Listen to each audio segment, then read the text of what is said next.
Okay. Good morning. It's 10:11 on December the 6th of 2022. Our remote location this morning is at the Louisiana State Police Barracks. Would the staff at Louisiana State Police please introduce themselves? Lieutenant Jeremy Burns, Executive Officer, Physical Security.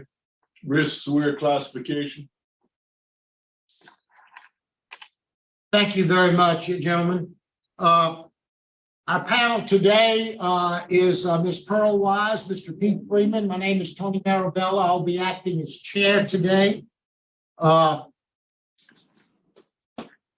first case is Mr. Shelley Walton. Mr. Walton, if you would please give us your full name and your DOC number. Shelley Walton, 124399. Thank you, Mr. Walton. Let me explain our process to you. First, I'm going to read some information into the record, and then we're going to conduct a parole interview with you. At the appropriate time, we will allow the participants who've indicated they have a desire to speak and have input to say what they would like to say. Currently, we have speaking on your behalf of Mr. Andrew Hunley with the Parole Project, your cousin, Mr. Weldon Antoine, who is having a little difficulty getting on. We're not sure we're going to have him or not. Shelley Antoine Jr., Shan Baptiste, not speaking, but present on Zoom is your niece, Chandrika Henry, your mother, Marva Walton, and your former sister-in-law, Eva Baptiste Camise. Speaking in opposition, present here at our facility is Mr. Daniel Harvey and Ms. Lisa Harvey. At the end, you'll be allowed to make a brief statement before the board votes. Do you understand our process, sir? Sir. This is the matter of Shelley Walton, DOC number 124399. His date of birth is November the 25th of 1964. He is a first offender. He has a parole eligibility date of March the 3rd of 2027, an adjusted good time date of September the 1st of 2036, and a full term date of February the 1st of 2086. He is currently serving a 99-year sentence for second degree murder. That life sentence having been commuted by the governor on 7/29 of 2022 made him parole eligible. Mr. Walton, is that all basically correct? Yes, sir. Mr. Walton, your case was assigned to me, so I'll begin our process of interviewing you. Mr. Walton, how old are you, sir? 58, And how long have you been in prison on these charges? 35 years and 9 months.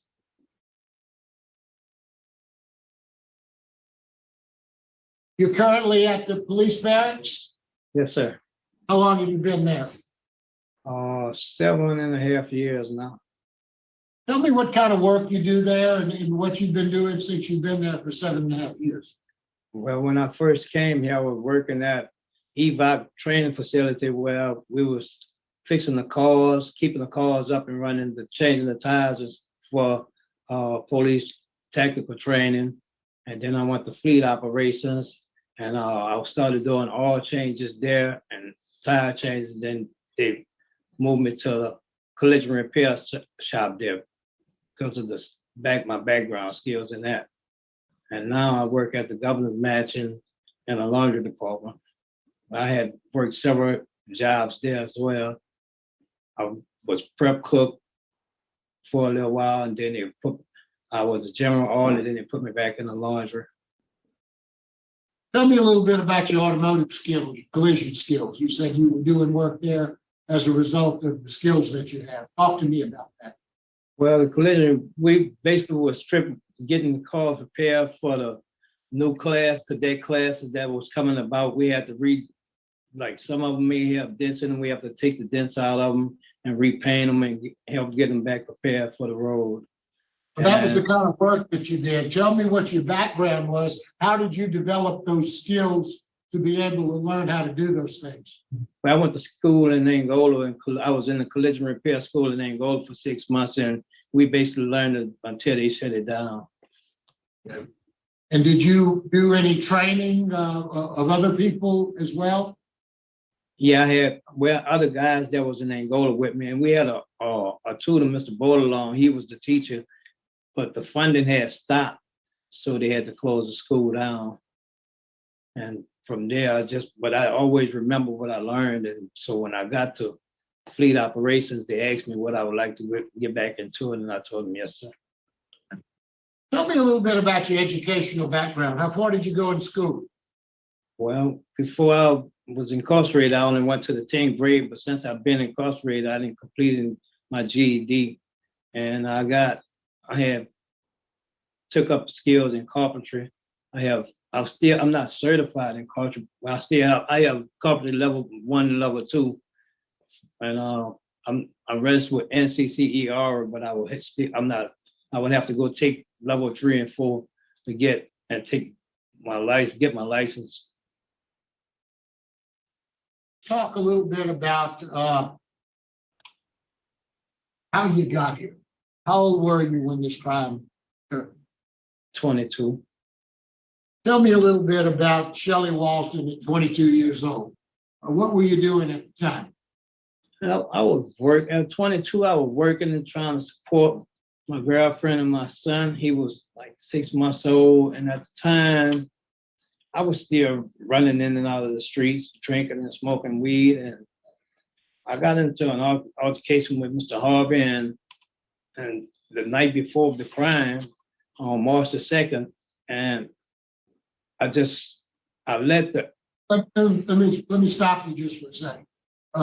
You talked about drinking and smoking weed. How old were you when you started drinking? 18, 17 or 18, around that time. How about smoking weed? When did you start that? 16. Did you progress? Did you ever do cocaine or anything beyond just smoking marijuana? No, sir, I didn't. Now, on this particular, how often were you drinking? Mostly like maybe about 3 or 4 days out of a week. How about smoking marijuana? How often would you smoke marijuana? I was smoking every day, right? And what kind of work were you doing? Waiters working, busboy work. Now, tell me about Mr. Gerald Harvey. Y'all were friends. How did you know him? I knew him from living in an apartment complex with me. I didn't really know him. I knew of him. I never really had any type of interactions with him where we was friends or anything. All I knew is this killing occurred on March 3rd of 1987. And I think you mentioned, and you also mentioned in your records that I saw, that you and he had an altercation the day before that. Tell me a little bit about that. What was that about? Well, I was invited to a brother's girlfriend house. She had asked me to come over there. She was having a get together, and she had some new furniture. And I went over, and while I was there, Mr. Harvey came in and accused me of owing him $20, and I didn't have any knowledge of ever even having any type of dealings with him on any financial transfers. And one thing led to another. We got into a fight. I spit on him, and the next day. So you got into a fight. Was it a physical fight? Yes, sir. Okay. And I was angry. I felt hurt. I felt like I was being taken advantage of. So the next day I just came out and said that I was gonna address the issue with him, and I really had intentions on really just trying to catch him when I came out and shoot him in the leg or something, but I didn't see him. So I started fixing the car in the radio inside of my car, and that's when my car door opened and Mr. Harvey was attacking me, and I just shot him. And I didn't.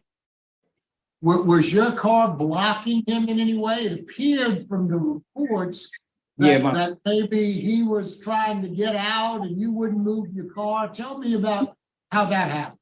Yeah, my car was blocking his. My car was directly behind his, and he said that come move your car, and I just felt like I'm gonna fix my radio before I move it, and then he started attacking me instead of waiting or or call the police, something, he started waiting. And at the same time, both of us felt like, we were gonna just challenge one another just to see what the outcome was gonna be.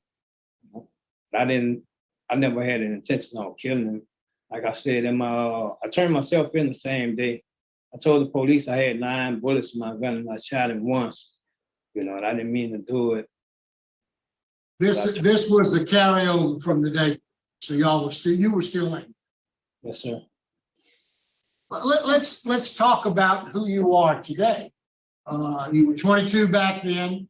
What have you learned from this experience? What sort of things have you done while you've been in prison that would convince me that you're? Well, I educated myself. I started taking more time out to think about the things and have patience before I act. I don't have any anger issues. Before if I see things that would trigger me to get in any type of confrontation, I will walk away from it. I don't try to, challenge anybody anymore, whereas to get me into, have me sent back to the person I used to be. Everything that I'm doing now, I'm trying to elevate to be the best better than what I was back then. You've taken Cage Your Rage. Tell me a little bit about that. When I took Cage Your Rage, it speaks about letting you know where, though it's not, sometimes when you have a confrontation with a person, it doesn't necessarily mean that you did something wrong. And sometimes you just have to find ways to compromise and get a better understanding with that person to show them that you don't mean them any harm. And that's basically what I try to do a lot now. And I go back and I'll apologize and go back to them another way just to show them that I really would like to help them instead of hurt them. You also took Living in Balance 1 and 2. What did you get out of those programs? Well, it was teaching us how to go about doing things with drafting resumes and how you can try to start your bank accounts and stuff. A lot of it was showing up, giving us directions on where we can go to obtain help. If we don't know the things that we should. What about substance abuse? How can I be convinced that I vote to parole you or give you an early release that you're not going to go back to smoking weed or drinking? I'm through with weed. In Angola, when I was in Angola, it wasn't nothing to get a hold to drugs up there, and I stood away from all of it. I never had the desire to do it since I've been incarcerated. Never had. I lost because I seen what it did to get me here, so I didn't want to go back. In 35 years of prison, you had 39 write-ups. Your last write-up was 24 years ago. Is that right? Yes, sir. You are classified as a low risk. What would you say to Mr. Harvey if you had an opportunity to say something? I would apologize to him. I apologize. I'm going. I can't change what happened, but I really would apologize. Lieutenant Burns, what can you tell us about Mr. Walton? Yeah, as long as he's been here, we've had no issues. He's one of our favorites that we have here. He's not a man of many words. He's quiet, but if we need anything done, he has no problem getting it done. He helps out a lot around here. We've had zero issues out of him. Thank you very much. Ms. Wise? Good morning, sir. I just have a question for anyone else who's listening. You haven't had a write-up since 1999. Tell us, how did you accomplish that? Give us some tips on what did you do to not get a write-up? Well, I started, instead of being rebellious against the officers. I started paying attention to what they were saying and doing what they were saying, and you know, trying to avoid from. I wanted to move forward. I wanted to try to get better my education and get in a better place than what I was. I didn't want them to keep looking at me and looking down on me for keep getting write-ups and working extra duty. You know, I wanted to change. That's why I started getting around it. You know, just started abiding by all of the rules. But first of all, you wanted to change. You started listening and paying attention. Yeah. And you started by the rule. Yeah. Okay, thank you for that. Thank you. Thank you, Mr. Watson. Now let's hear from some of your supporters. It's Andrew Hunley with the Louisiana Parole Project. Andrew Hunley appearing on behalf of Louisiana Parole Project to inform the board that Shelley Walton is a client of our residential reentry program. We've stood by and supported Mr. Walton through his commutation process. We continue to stand by him because we recognize that he is an outstanding candidate for release based on his institutional record, his work record, and his skills. And we feel like he will continue to be successful if given a second chance. Our organization offers him a minimum of 1 year of case management. And we will ensure that he meets all the conditions set by this board, but even more importantly, ensure that he has the tools needed to be successful when he comes home. And I'll stand by if there are any questions regarding his reentry plan. Thank you. Thank you very much. Mr. Shelley Walton Jr.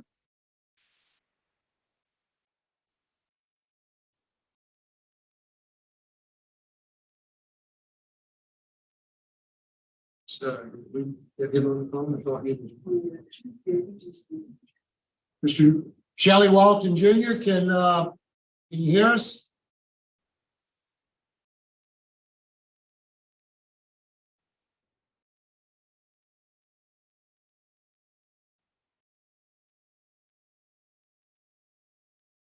How about Miss Shan Baptiste? Miss Shan Yes. Baptiste? Same Ms. Baptiste. Baptiste, why don't we go ahead and go to you? We'll see if maybe we can get Mr. Walton Jr. back on. Why don't you go ahead and introduce yourself and tell us what you'd like us to know about your uncle? Okay, my name is Shan Baptiste, and I am the niece of Mr. Shelley Walton.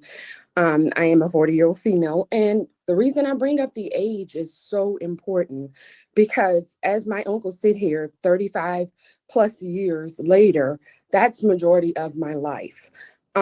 Just listening to his case, just going through his case the entire time, being educated, not just on a master's level, but, you know, just being educated in law myself. This case is bigger than just him.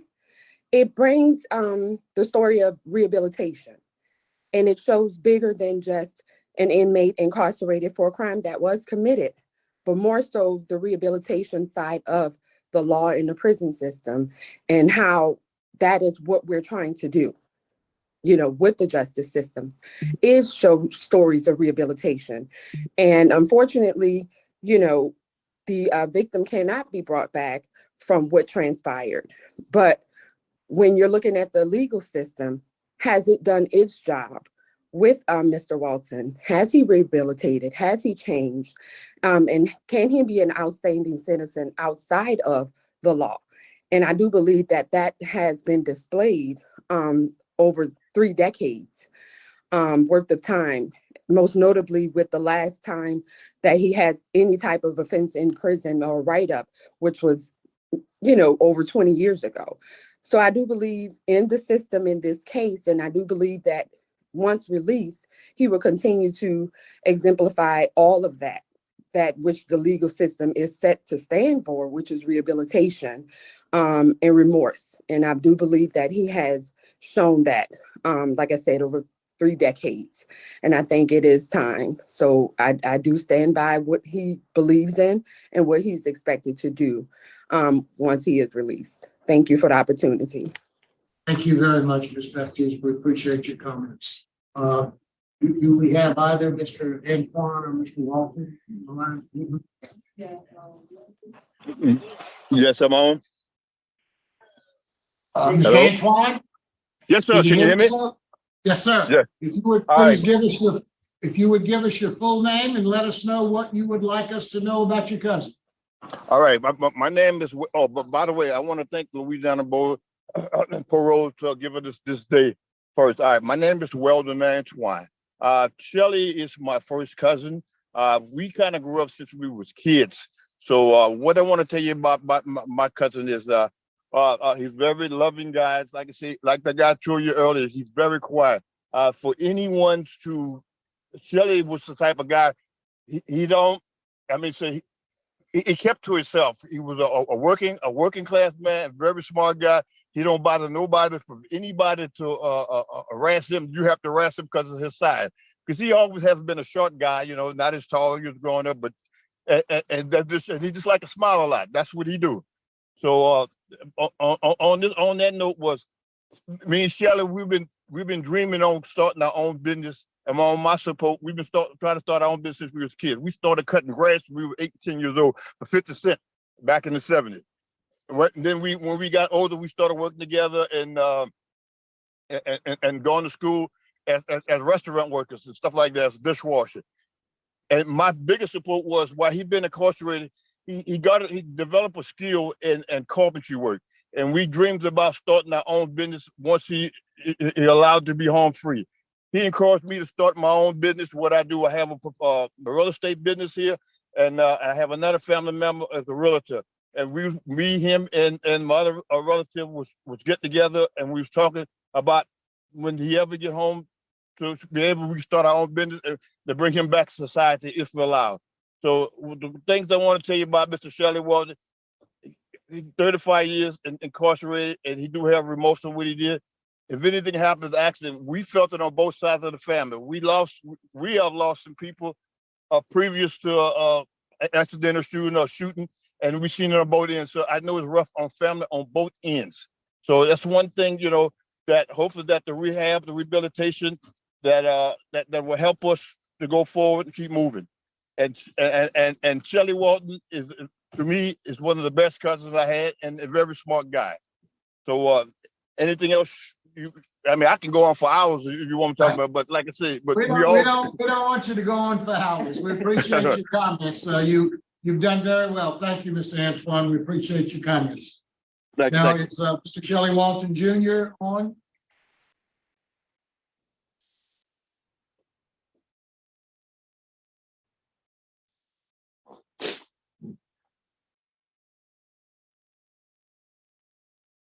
Mr. Shelley Walton Jr. Can you hear me? Yes, we can. We Can can't I see you. speak- Oh, Can I speak on behalf of Shelley Walton Jr.? yes, you are Mr.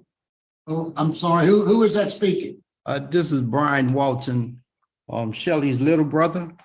Okay. I'm the other relative that Weldon Antoine just talked about. First of all, I would like to thank y'all for giving us the opportunity to speak on behalf of Shelley.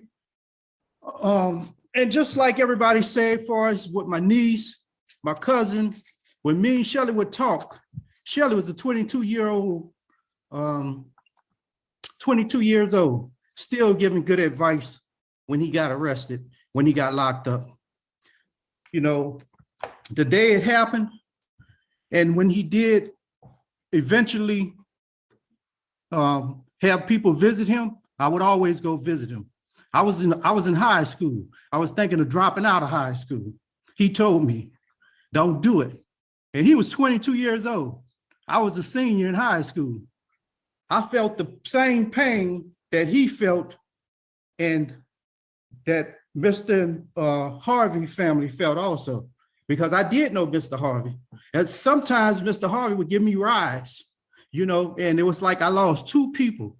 You know, I lost the person that I was dependent on in both ways. Was Shelley giving me rides sometimes? It was Mr. Harvey giving me rides sometimes. But he did always tell me, don't give up. Don't leave school. Make sure you graduate. Make sure you get out of the projects. He even mentioned to me the reason why I'm in the situation I'm in now. He told me, join the army. That's one way you could get out. So I took his advice. I joined the army. And as I was in the army, I always preached to the people that I saw was having problems of the situation that my big brother was in. So it's like he was influencing people and he wasn't even near them. He was influencing, my voice, the voice that the preaching that he did to me, I preached to other youngsters because I was young myself. So I preached to other youngsters and helped them get out. My cousins, he always told me, do what you can when you come back to get everybody out. Every time I would go to New Orleans when I was in the military, I tried to grab a cousin. Come on, move to Texas. I tried to grab a niece, move to Texas, get them out of that situation. He told me, he called me up one day. He didn't call me, well, he did call me up. I received the call and he said, Lil bro, I need you to go down to Oklahoma and get my son and make sure he graduates from high school. So I did exactly what he said. I got in the car, called up his son mama. I said, I'm coming to pick up Lil Shelly because Vic Shelly told me to pick him up, bring him to Texas. I live in Texas. I'm a realtor, a real estate investor.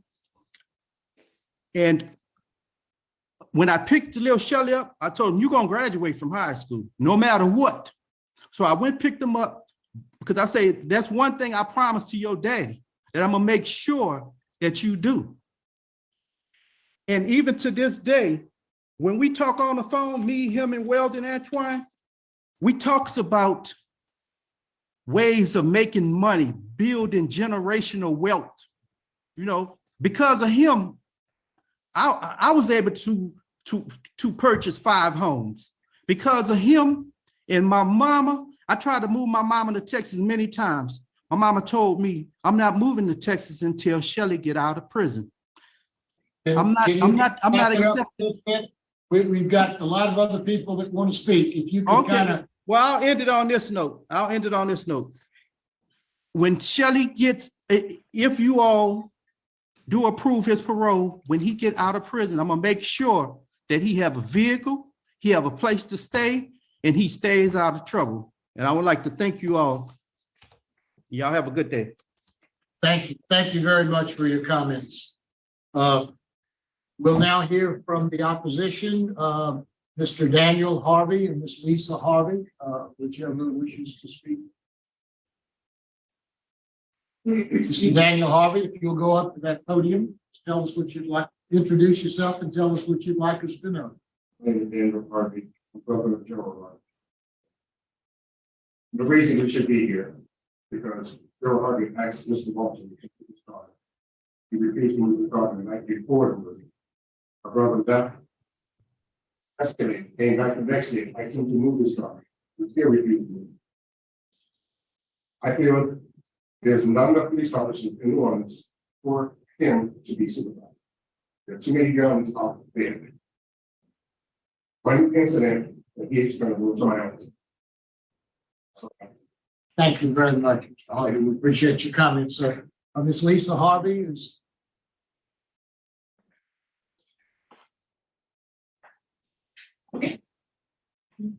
Harvey, their second oldest city. He's very good, very good. My brother came to me the day of the incident and told me exactly what happened. He then left my place and went to my friend's house and told me the exact same story that happened.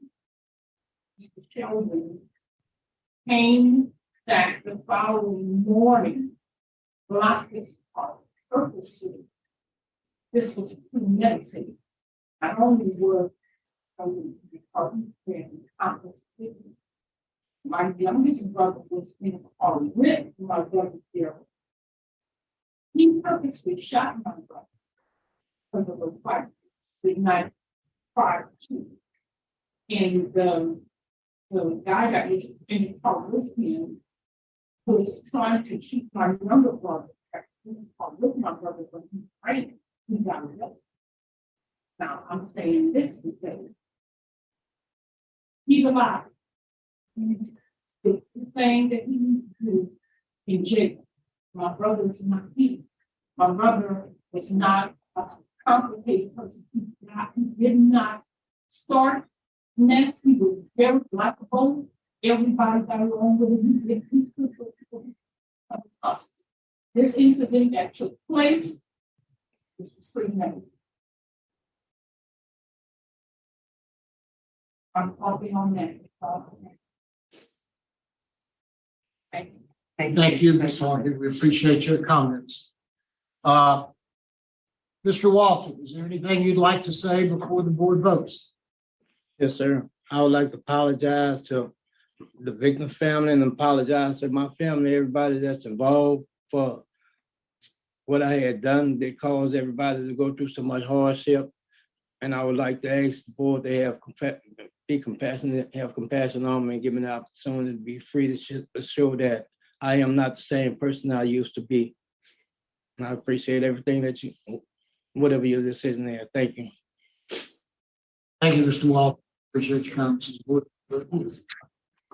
Mr. Walton, I'll go first. First, I'd like to say to Mr. Daniel and Ms. Lisa Harvey, thank you very much for being here.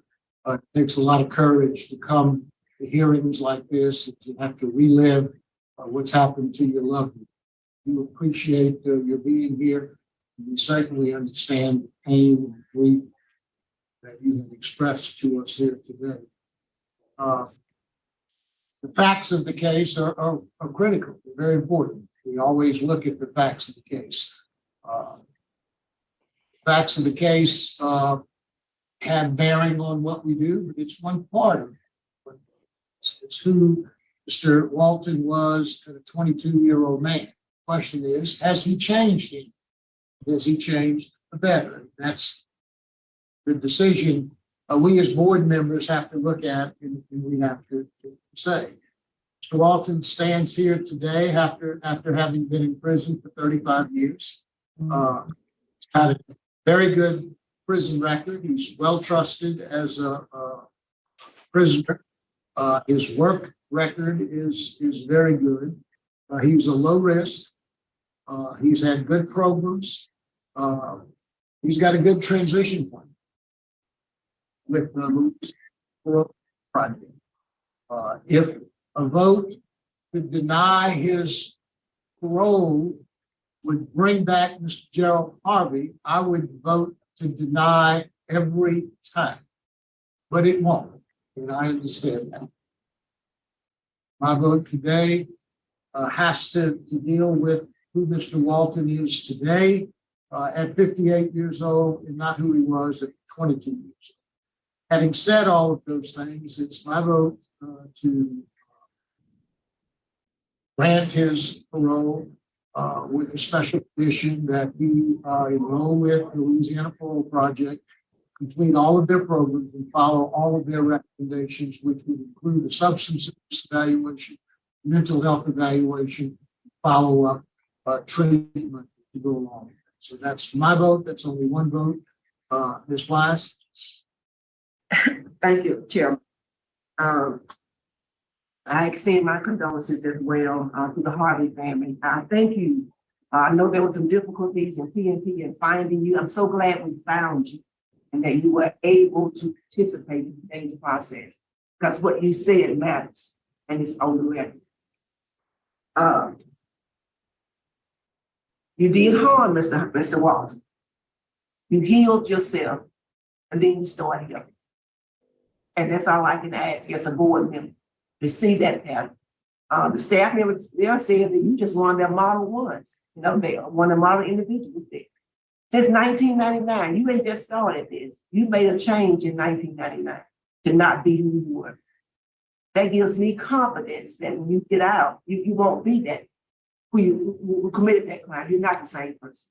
The governor signed your commutation on July 29th of 2022 to commute your sentence parole eligible. And the judge that was contacted is unopposed to your release. That speaks volumes for me as well. So I concur with the chairman. My vote is to grant. We do have a low title score. You have outstanding family support. You have an outstanding transition plan. And you have outstanding trade and education. I would like for you to do community service hours, at least 4 hours a month, to begin about 6 months after you release. You got so many skills and so many talents, you can decide how you want. It can be more than 4 hours a month. You can speak to kids. A lot of single mothers, widows having houses, need repair work done on their homes. You can decide, but give back to the community in the name of your heart. Give. That is my vote there. Thank you, Mr. Ross. I also want to thank everyone that came today. Darby, you do have great family support. I mean, Mr. Walton, Harvey's suffered a tremendous loss. I read the brother's comments on the victims letter. It affected everyone in their family, all the way down from the dad to the youngest brother. So, but I also vote to grant to the parole project with a strong suggestion: when you complete the parole project, you move to Texas with your cousin. And if you do not move to Texas, I want a condition in your parole that you have no contact whatsoever with the victims, because it sounds like y'all in a pretty close community where y'all come from. That's my vote. Thank you. I'd like to thank the board members. Walton, got 3 votes. Grant, your good luck. Thank you. Now, Lieutenant Swear, Mr. Swear and Lieutenant Burns, thank you very much for your help. We will be adjourned at 10:48. Sure, thank you.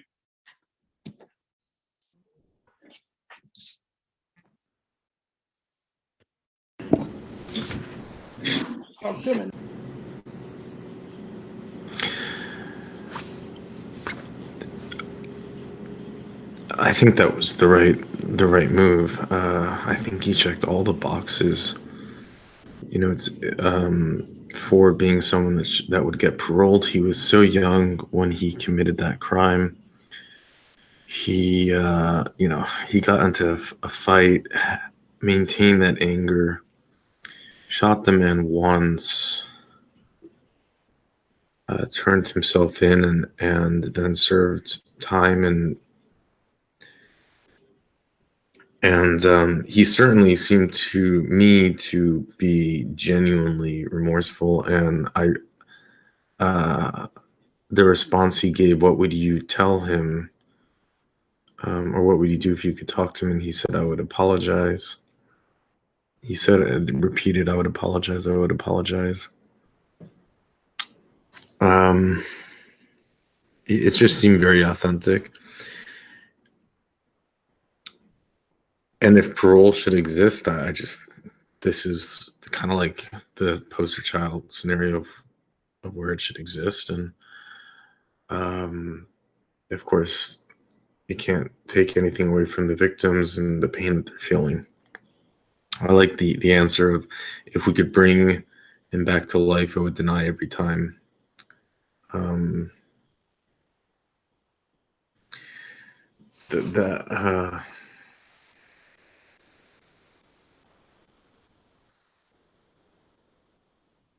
He seemed just authentically remorseful, and to not have a write-up, that's just from different things that I've heard from people who've been locked up. Like, you can get a write-up just if a guard doesn't like you. You can get a write-up just because there's anything. If you sleep in once, if you don't move fast enough, if another inmate attacks you and you defend yourself and things don't go well on the review of that. It just, statistically, it seems almost impossible to not get a write-up. Seems to have great family support.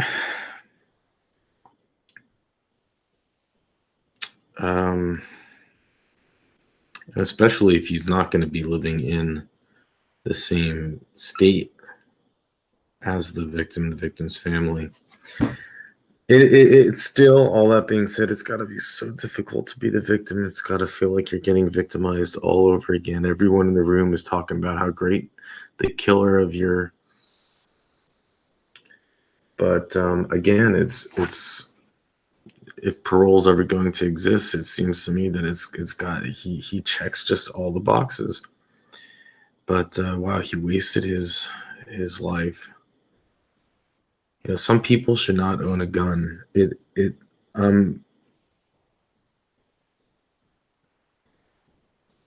not talking about politics here. Simply from the standpoint of some people are not mature enough or responsible enough to own a gun, and those people, if they do own a gun, will do things that are really stupid. If you know you have a temper problem, do yourself a favor and don't own a gun.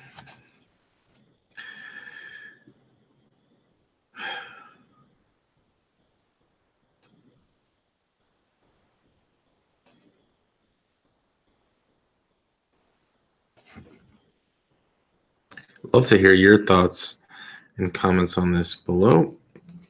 And for that, I'll let you go.